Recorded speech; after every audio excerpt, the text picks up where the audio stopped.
Hello, everyone. Thanks so much for joining us today. I'm Sophia with Garden State Film Festival. It is the 21st anniversary of the film festival, over 230 films from around the world. And we are here talking with Nelson Downend. He is the writer, director, and producer of Unconditional. It is like a short film slash micro pilot. It's new media. It's really cool. And I'm really excited to talk to you about it, Nelson. Thank you for taking the time out to talk to me. Oh, thank you, Sophie. It's really a pleasure to be here today. Of course, and congratulations on your acceptance. It's not a surprise it got accepted. So before we get into talking about it, can you tell everyone watching a little bit about yourself and about Unconditional? Sure. Yeah. So I'm a screenwriter, and this is my first short film or first foray into making films. The piece called Unconditional was inspired by my daughter, who during the pandemic really started to contend with the idea of mortality for the first time. And so I wanted to tell the story about a father and daughter the child who's really kind of experiencing that existential crisis, like we all will at some point, and then a parent really realizing for the first time that this is something they can't really protect them from, that this is something a journey they'll have to take on their own. Mm. Wow, so interesting that that's what brought on the inspiration of this story. Mm. And I have a niece and nephew. My niece is 8 years old, and she's always asking about death and mortality. So it's interesting that you went talking about these themes that are very, relatable and in a lot of film, but you did it in such an interesting way in Unconditional. So really awesome. How long did it take you to write the script for what we see in the Garden State Film Festival? So it was on and off. I did it as a part of an MFA program at Stony Brook University. I was doing a TV writing MFA. And as part of it, we had to kind of create a micropilot that we would produce. So it was like an experience to be not only, I mean, we were always the writer, but to be the showrunner of your own little show and Mm. be involved in all aspects of production and casting and everything. But then afterwards, we were able to take what we did and work on it afterwards. So it probably only took me a few weeks or a couple weeks to write the draft, and then through classmates and notes to sort of hone in on the final script.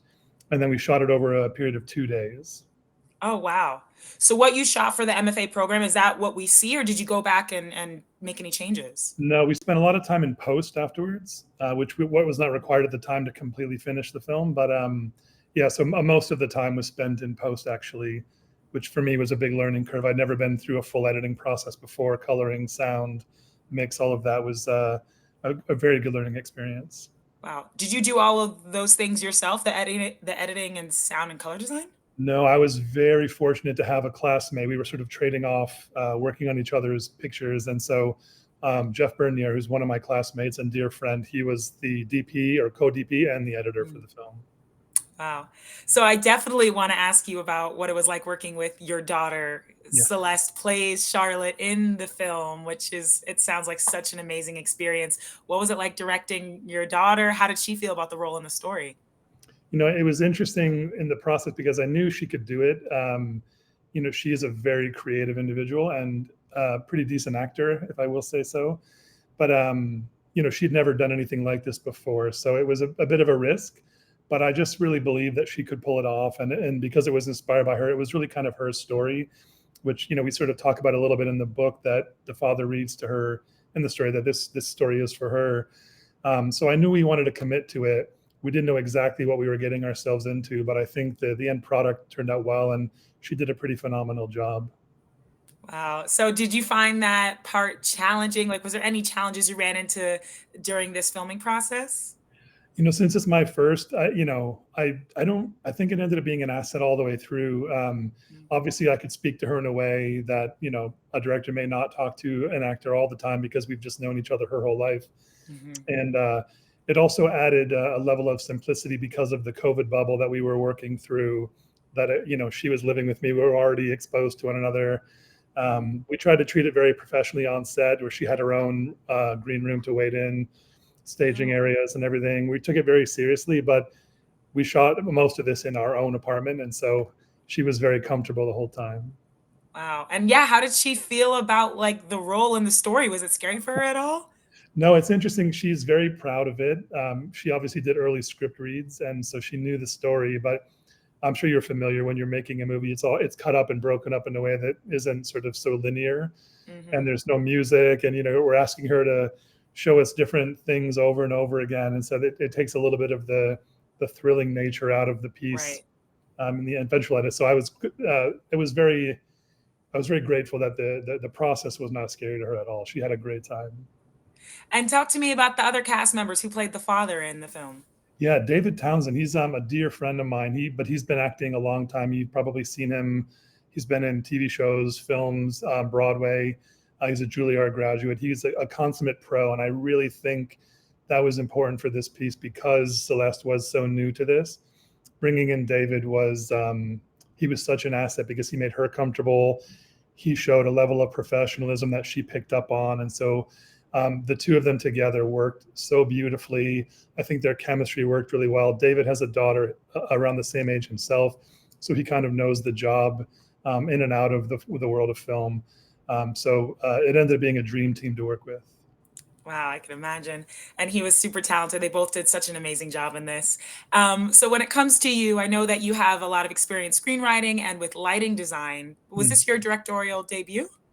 It was, yeah. I've never done anything like this before. I spend most of my time behind a computer, or doing a lot of researching characters, but getting an opportunity to actually work with all the professionals, whether it was art direction, whether it was acting, whether it was camera, editing, sound mix, score, being able to collaborate with all of these artists was Mm. probably one of the best experiences I've had in this field. Oh, I love that you said that. I definitely wanted to ask you what was the best experience, like the best part of this process. So definitely just collaborating, working with talented people. Yeah, I mean, certainly that being something I'd never really gotten the opportunity to do before. So as a lighting designer, I've done it more as like in a supporting role where Mhm. it's someone else's work or piece that I'm trying to make the best it can be for them. And so this being mine, to have everyone sort of rally around and be supportive and bring their talents to this project, I really felt so cared for the entire time. It was a great experience, and I believe everybody's work really shines in the piece. Absolutely. It was filmed so beautifully. And did you put like your own lighting design skills into this? Did you do the lighting design? Because I there's that one scene with the lights that So I was that, yeah, that was in my daughter's bedroom. So we were able to set that up probably a week and a half prior to shooting, and she and I worked together to sort of stage all the work with all the figures and the dolls, and so we did actually have all the lighting set up in that scene. But we actually had an amazing gaffer who was sort of a co-DP, Walter Strafford, and he actually did the gaffing for the shoot. Oh, wow. So when it comes to other scripts that you've written, I know that some of your scripts have been in contests like Sundance, and it was a really impressive bio that you had. Have you ever wrote something in this genre, like a gothic fairy tale? No, it's interesting. I don't tend to write a lot in the world of fantasy, but it seemed most suited. I started to think a lot about, because my daughter, in contemplating death and where we all sort of go in our minds at some point, it can become a bit macabre in our thinking. And she got into the idea of vampires and witches and Harry Potter. And so the world of fantasy really seemed like the right format for this story. And I thought a lot about what a father or parent's experience is in the same, and within the same story, and the things that I fantasize about, which is the fear of my daughter getting hurt or making bad choices or where her life will go if I don't do a good job. And so even the darker elements of this, where while it becomes a vampire piece, it's a fairy tale for her, but it's also a bit of a fairy tale for the parent as well. Yeah. And I love that you said that. Do you think that both children and adults, parents and children can watch this film or series? It's a great question. When we first did we had the first edit completed. My daughter asked if she could show it to her friends at school, and so I contacted the teachers who were amazing, and we talked about it, and they were able to show certain sequences. But the big concern was I was obviously writing a story about a child struggling with thoughts of their own mortality, Hmm. and I didn't want to kickstart that for another child of the same age if they weren't already in that sort of boat. Right. So I do think we stay on like a line where it's not quite as scary. It could be for like a young adult, but I probably I'm not going to be showing it to anyone younger than the Mm. 10-year-old age. Right. Oh, that's so interesting. I think definitely my niece, who I was just talking about earlier, who's 8 years old, I want to show her this because I think that I know that when I was younger too, I questioned death. I think it's a something that once you see it as a child, you question it. Absolutely. Yeah, I think, and obviously we're in this world now where different children have a palette for different levels of, thrilling things or mystery or Hmm. psychological horror. You'll see a lot of that even in children's work. which I've Right. seen a Video lot more games of. nowadays, Totally, and I've it's seen more of it everywhere. now as a parent than I ever had imagined watching or viewing. So some things do go, I think, too far, and some things maybe not far enough. And Mhm. it is a challenge to find that the perfect range. And so I don't I sort of basically talk to people before I let have their kids watch it. Mhm. But a lot of the children have really enjoyed it, and the role play and the idea of vampires and the idea, Yeah. all those fantastical ideas can be a lot of fun if you're in the right mindset for it. Absolutely. You definitely played that fine line really well and spoken like such a great parent that you talk to the parents first to be like, is this something you want your kid to watch? So Yeah, I respect that very much. yeah. So I would love to talk to you about the future for Unconditional. I know that it's kind of like a micro pilot and you have some ideas for the goals for the future. So can you talk a little bit about that? Sure. Yeah. I mean, so it was always intended to be developed as a larger piece or a larger body of work. And right now we're working on it as a 30-minute TV series. So we have a pilot written. We have now this film as a proof of concept, and we've mapped out the first several seasons of the series. So we're hopeful that it will have a life beyond the short. But even if it doesn't, we're so proud of the work that we have done with it. So yeah, we'll see what happens. But we are hopeful and we are pushing forward with the idea. Oh, me too. So whether was there any other like artist or films or series that inspired you when it came to Unconditional? Sure. Yeah, I think a number of things, like a lot of things came together. But there was a movie from when I was younger called Harold and Maude, which was sort of a macabre piece, but had a sweet, a very heartful approach to talking about the idea of death and about love and about relationships. So that was definitely something that I rewatched a couple times before making this. And then Only Lovers Left Alive is another one, a more recent one where, because I didn't have the intention to make a vampire story, but that's a movie that really focuses it on less about like vampire lore and aesthetic and more about what it would actually be like for a person to be alive for several hundred years. And do you get bored of life? Do you get bored of people? Do you get bored of things? So I like that sort of off the beaten path approach to a vampire story, more of the logistics about it. And that's where we try to come to this with about it, just a child who makes a wish, something Mhm, happens and she wakes up the next morning and it's occurred. And so mhm, what is her life like now? That was more the intrigue for us. And then even a lot of children's stories, I think, that idea of those fairy tales. I think The Runaway Bunny was a children's book about a parent.